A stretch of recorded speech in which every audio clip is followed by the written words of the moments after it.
নবী বলে দেন, হে উম্মতরা তোমরা বলে দাও কাফেরদেরকে, ইয়া আইয়ুহাল কাফিরুন, হে কাফের সম্প্রদায়, লা আবুদু মা তাবুদুন, তোমরা যে দেবদেবীর পূজা পাঠ করো আমরা তার পূজা কোনোদিন করি না, আর সামনেও কোনোদিন করিব না। কথা বলেন ঠিক কি ঠিক না? যদি লারে না টাই না টান জানেন না, আপনি বাংলায় লেখা শিখছেন, পড়া শিখছেন, বাংলার মধ্যে টানাটানি বোঝা যায় না, আপনি সেখান থেকে উচ্চারণ শিখছেন। কুল ইয়া আইয়ুহাল কাফিরুন লা আবুদু মা তাবুদুন, লারে না টেনে যদি লা আবুদু মা তাবুদুন পড়েন তরজমা হবে, হে হিন্দু ভাইরা, এতদিন মূর্তি পূজা তোমরা একারা করেছো, আগামী থেকে আমি অবশ্যই তোমাদের সাথে পূজা করিবই। বলবেন না কিছু? জোরে কন্না নাউজুবিল্লাহ। পূজা করবেন আপনি, পূজা করবেন আপনি, আপনি লারে না টানলে তরজমা কিন্তু এই হইছে। এবার হয়তো আপনি বলবেন আমি যদিও লারে টানি নাই, তরজমা যদিও ভুল হয়ে গেছে, লারে না টানার কারণে তরজমা ভুল হইছে, তাই বলে কি আমি মূর্তি পূজা করতে যাই নাকি? তা আমি মুখে একটু ভুল বলছি, অরিজিনাল তো আমি কোনোদিনই মূর্তি পূজা করতে যাব না, তো এই ভুলে আমার এভাবে মুশরিক বলবা কে? এটা আমার ভুল হবে কেন? যদি এই জায়গা আপনার ভুলটারে স্বীকার না করেন, এ ভুলে আমার কি ভুল হবে, এই ভুলটা ভুল হবে না, তাহলে আপনি আসেন আর এক জায়গা বাংলায় দিয়ে আপনারে বুঝাই দেই। মা আপনার মা হয়, আমাদের সকলের মা মায় হয়, বাপের মধ্যে সন্দেহ থাকলেও মার মধ্যে তো সন্দেহ নাই, মার পেটেই জন্ম নিছি, বাপের মধ্যে সন্দেহ থাকলে মার মধ্যে সন্দেহ নাই। মা আমার মা হয়, আগেও মা, আইজো মা, ভবিষ্যতেও মা, এমনি মোহাব্বত করে বাবি করে ডাক দিলেন, বুঝে নাই কথা। মা তো মাই হয়, মা কি আর কিছু হয় নাকি? মোহাব্বত করে আমার চাচারাও ভাবি কয়, সেই সাথে আমিও ভাবি করে ডাক দিলাম, এতে কি ভুল হবে? কার কার হবে না ভুল? ভুল হবে কি না? তাহলে না, মা তো মাই হয়, কলি কি মা ভাবি হয়ে যাচ্ছে নাকি? তা কইলেই যদি ভাবি না হয়, তা এবার সমাজে তো এটাকে ভুলই বলবে, সবাই আপনাকে ধিক্কার দেবে, তুই কি আবাল নাকি, তুই কি বলো দেখি, মারে ভাবি কইস কে?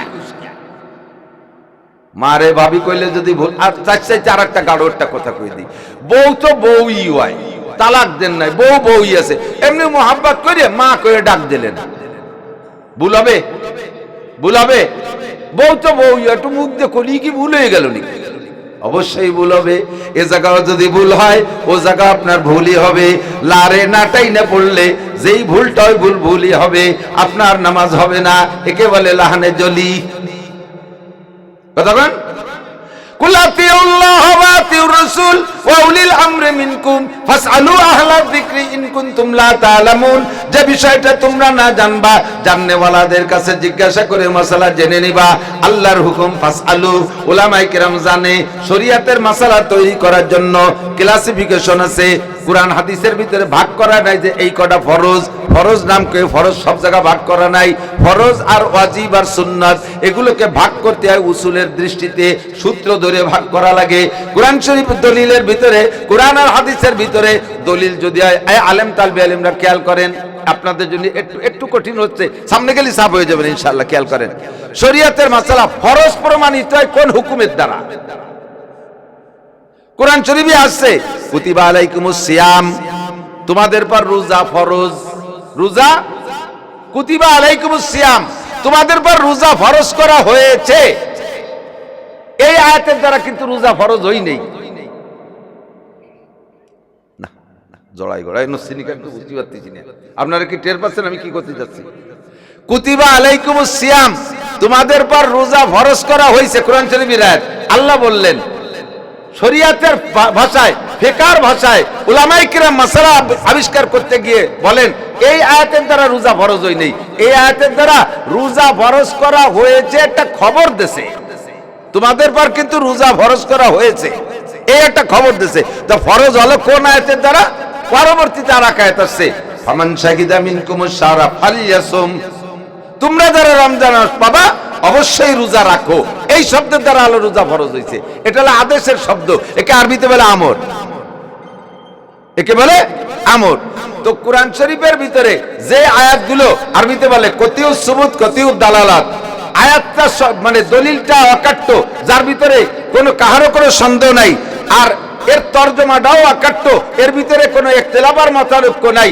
এইরকম আয়াত আর এইরকম দলিলের ভিতরে যদি আদেশের শব্দ আসে, হুকুমের শব্দ আসে, তার দ্বারা ফরজ হয়, তার দ্বারা ফরজ হয়। তো আল্লাহ পাক বলেন ফাসআলু, সাআলা ইয়াসআলু, জিজ্ঞাসা করা, ফাসআলু আদেশের শব্দ, জিজ্ঞাসা করো, জিজ্ঞাসা করো।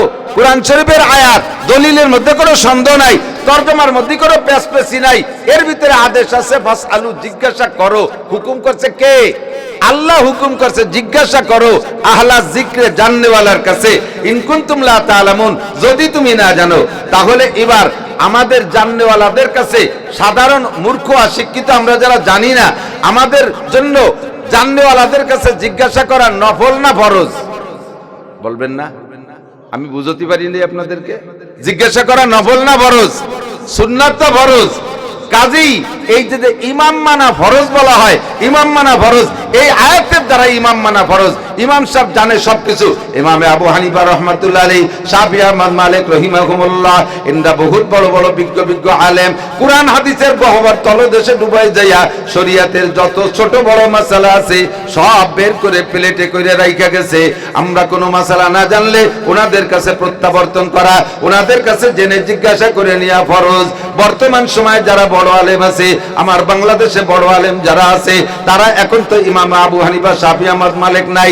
এই যুগের ইমাম আবু হানিফা, আমাদের বাইতুল মুকাররমের খতিব সাহেব কি বলা হয় আব্দুল মালিক সাহেব, হাটাজারি মাদ্রাসার শাইখুল হাদিস সাহেব, পটিয়া মুফতি আজম, পটিয়া মাদ্রাসার মুফতি আজম, মুফতি দেলোয়ার সাহেব, মুফতি মিজানুর রহমান সাইদ সাহেব, মুফতি আমাদের মুফতি নুরুল আমিন সাহেব, তারপরে মুফতি দরজা মাদ্রাসার মোতামিম মুজিবুর রহমান সাহেব।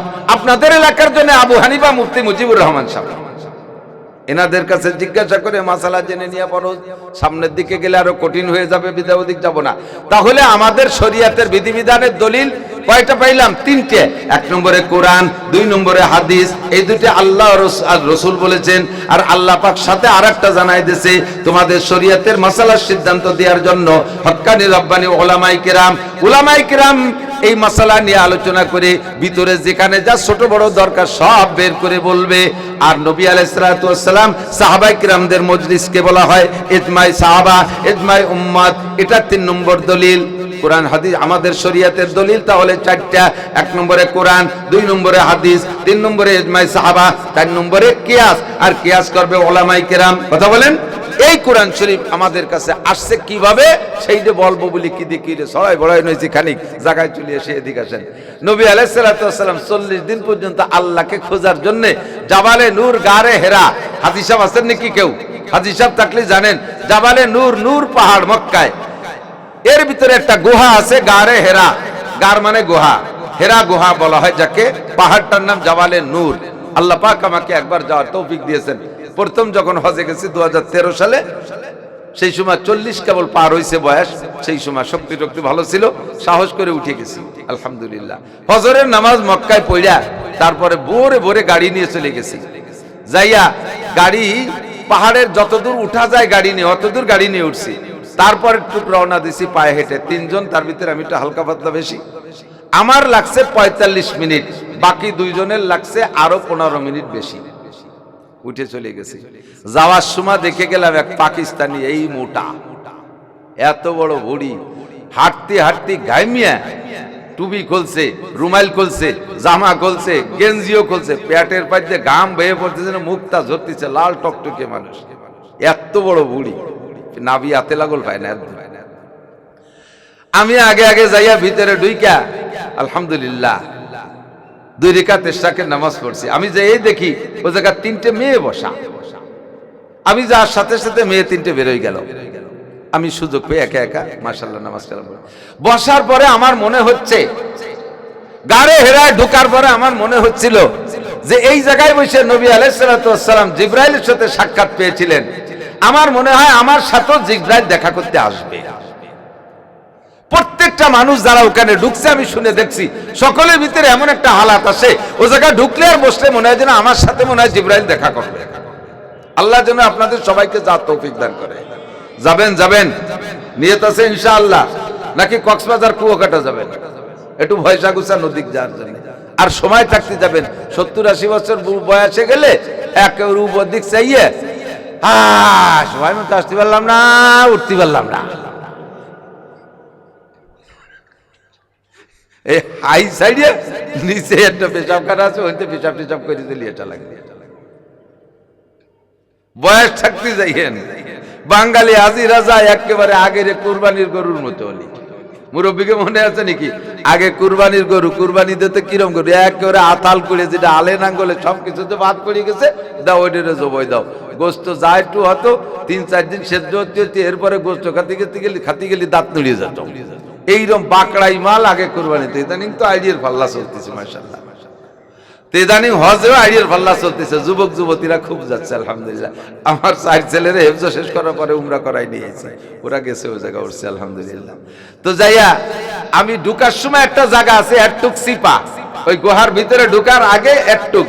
আমি তো পাতলা মানুষ, আমি ভিতরে ঢুকতে যাইয়া আমার পিঠ পেট 2 দিক দিয়ে চেপে গেছে। তোর মধ্যে ঢুকিয়ে জাতা কলের মতো পরাণ কাঁপতেছে। আল্লাহ, বাংলাদেশের তো আকাম কুকাম আরো কম করি নেই। এই জাতা কলের মধ্যে নিজেরে নিজে ঢুকাই দিলাম। যদি আল্লাহ কয় আজকে হাতে পাইছি এক্সারসাইজ দিয়ে ছেড়ে দিই, ঠাসা দিলি আমি শেষ। পরে আবার সাহস করলাম যে না, আমি তো অবশ্যই গুনাহগার। এরকম আমার মতো, আমার চেয়ে বড় গুনাহগার না ধরি, আমার মতো বা আরো ছোট বড় গুনাহগার এই জায়গাতে বহু যাতায়াত করছে, একজনও তো আজকে নাই। থাকলে তো দুটি একটা দেখতাম। কাজে আশা করি আমি আটকাবে না আল্লাহ। আর জায়গাটা তো বড় বরকতি জায়গা, অবশ্যই আটকাবে না। আমি ঢুকে যাই, নামাজ কালাম পড়ে বেরোয় আইছি, এর মধ্যে যাই সেই পাকিস্তানি সেই বুড়ি এলাটা উঠছে। আমি বললাম ভাই আপকা ইরাদা ক্যা হ্যায়, কি নিয়ত করে আইছেন? মাই গারে হেরা কে अंदर যাও। আমি গারে হেরায় যাও। বলে আপকো জানা নেই। আমি না যাওয়ার দরকার নাই। क्यों? না যে মুঝে তজরবা है कि आपको मुमकिन नहीं जाना। আমি পরীক্ষা করে আসছি, তুমি যাইতেই পারবা না। अगर जाना ही है तो पेट यहाँ रख दो, फिर आप जाओ। যদি জাতি আমি কইলাম যে পেটটা হেনে তুই খালি তুমি যাও। ও হাসি দিছে। बंगाली बोला बंगाली बहुत मजाक उड़ाने वाला है। তো এরবারে কয় ভাই মাই কোশিশ করো, দেখি চেষ্টা করে দেখি। আল্লাহর এমন কুদরত, মানে আমি তার এক রানের সমানও না মোটা, এরপরে তার বুড়ি তো রলই। আমি কাইতই ওই জায়গাটা এরকম ব্যাখ্যা করা, আমি কাইতই তাকাই রয়েছি, দেখিও কি এলে। আল্লাহু আকবার। ও সেই পেট পট নিয়ে ডুইয়েই গেল, ঠেলতে ঠেলতে ঠাসতে ঠাসতে কাইট কুচ করে। আমি বসে রয়েছে আসুক দেই শুনবো। দেখলাম যে আমারও যতটুকু কষ্ট হয়েছে ওরও ততটুকু হয়েছে, এসে বেশি হয়নি। জায়গাটা বড় বরকতি জায়গা। আল্লাহ যেন সবাই যার তৌফিক দেয়। নবী আলাইহিস সালাম 40 দিন ওখানে বসে আল্লাহকে খোঁজার জন্য অপেক্ষা করতেছে। লাইলাতুল কদর সামনে আসন্ন, রমজান মাসের 21, 23, 25 বা 27 বা 29, যে কোনো বেজোড় রাত, অন্ধকার রাত্রে আচানক এক লোক সামনে আইসে বলতেছে চেনে না হুজুর, তাকে কোনোদিন দেখেই নাই। ভালো এক বডি, অন্ধকার। এখন নিচে যে শহর হয়ে গেছে আজিজিয়া শহরের নাম, সে সময় নিচে করে ঘর বাড়ি ছিল না, শুধু ওই নির্জন ওই পাহাড়, মক্কা থেকে 3 কিলোমিটার দূরে পাহাড়ি জায়গা, পাহাড়ের চূড়ায় উঁচু পাহাড়, অন্ধকার রাত, ভয়ের বিষয়। এর ভিতরে ভয় একটা সামনে চলে আসছে, যে কোনো মানুষ আতঙ্কিত হবেই হবে। আইসে পরিচয় দেয় না, আনা জিব্রাইল, জি তুমি আল্লাহ, আমি আল্লাহর পক্ষ থেকে জিব্রাইল আসছি, কোনো লা তাকা ওয়ালা তাহজান, ভয় টেনশন করেন না। এর কোনো কথা না বলি সামনে আইসে বলে ইয়া মুহাম্মদ ইকরা, মুহাম্মদ পড়েন। হুজুর কয় মা নবী কারি, আমি পড়া জানি না। সুম্মা কালা ইকরা, আবার বলেন পড়েন। মা নবী কারি, পড়তে পারি না। অবশ্যই গোলামা ইকরামের কাছ থেকে বয়ান শুনেছেন। 3 বার বলার পরে হুজুর যখন বললেন পড়তে পারি না, ফাকাত্তা জিব্রাইল মুহাম্মাদাম মা সাদরিহি, জিব্রাইল এবার হুজুরকে দইরা বুকের সাথে একটা চাপা দিয়ে ছেড়ে দিয়েছে। চাপটা দিয়েছে এতটুক জোরে, হুজুর বলেন আমার মনে হচ্ছিল যেন আমার পাজরের হাড্ডি ভেঙে একটার মধ্যে একটা ঢুকে যাবে।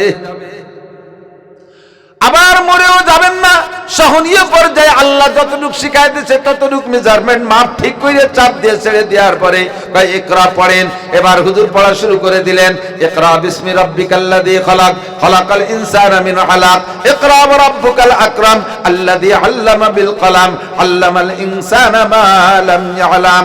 একটু জোরে বলি সুবহানাল্লাহ। 5টা আয়াত হুজুর মুখ দিয়ে টপ টপ করে পড়ে দিলেন। এই 5টা তখন কিন্তু জিবরাইল আর শিখাই দেয় নাই, জিবরাইল শুধু বলছে ইকরা, আর হুজুর পড়া শুরু করলেন। তাহলে কার থেকে কি শিখলেন? এই জিবরাইল তো শুধু পড়তে অর্ডার করছেন, এই 5টা আয়াত হুজুর কোথায় পাইলেন? জিবরাইলের সিনার মধ্যে 30 পারা কোরআন শরীফ আল্লাহ ঢুকিয়ে দিয়েছিলেন। যখন নবী পাকের বুকের সাথে বুক মিলাইয়া চাপ দিছে, জিবরাইলের সিনার থেকে মুহাম্মদুর রাসূলুল্লাহর সিনার মধ্যে 30 পারা কোরআন শরীফ ওই রাতে সম্পূর্ণ ঢুইকা গেছে। 5টা আয়াত পড়ার পরে ব্রেক করা দিয়েছে, তাই থেমে গেছে, বাকি 30 পারাই ঢুকে গেছে। এই কথায় যারা বিশ্বাসী না, নাস্তিক যারা, জিবরাইলের ওহীতে যারা বিশ্বাসী না, তারা আমাদের এই বক্তব্য শুনে হাসবে আর ব্যঙ্গ করবে আর ঠাট্টা করবে, আমাদের উপরে প্রশ্ন ছুড়ে দেবে, এটা কি করে সম্ভব?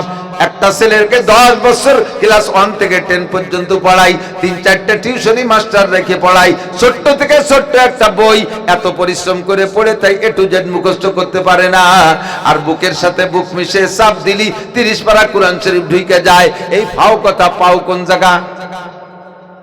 কয় ফাও কথা পাও কোন জায়গা?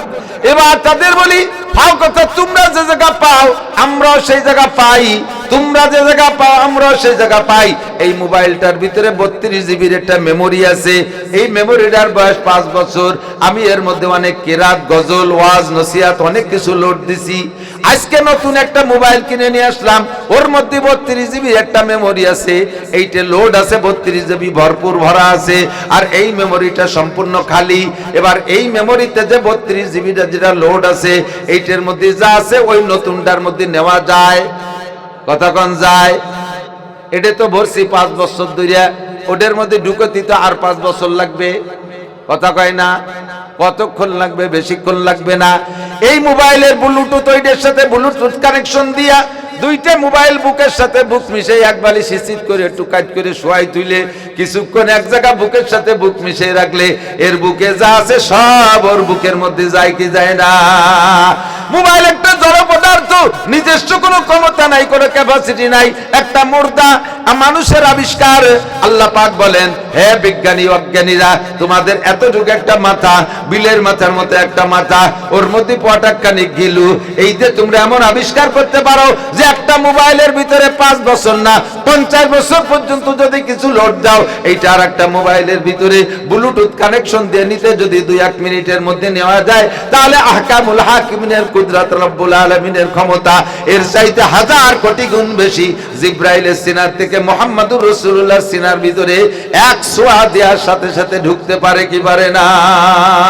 ফামা জওয়াবুকুম ফাহুয়া জওয়াবুনা, যে জবাব তোরা দিবি সেই জবাব আমরাই দেব, ওই একই জবাব আমাদেরও ব্লুটুথ কানেকশন হয় কি হয় না?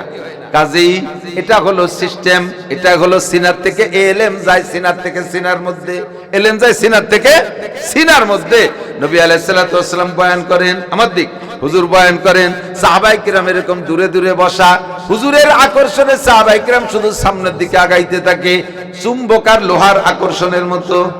ইতিমধ্যে পিছনে আসলেন এক ভদ্রলোক, মজলিসটা সম্পূর্ণ ঘন ঘন করে ভরপুর, পিছনে অনেক জায়গা আছে, পিছনে না বইসা উকি মারে দেখতেছে মাঝে কোনো ফাঁকা আছে কিনা, কিন্তু সাহাবায়ে কিরাম এমন ঘন করে বসতেন দুইজনের মাঝখানে একটা আঙ্গুল ঢুকানোর ফাঁকা থাকতো না।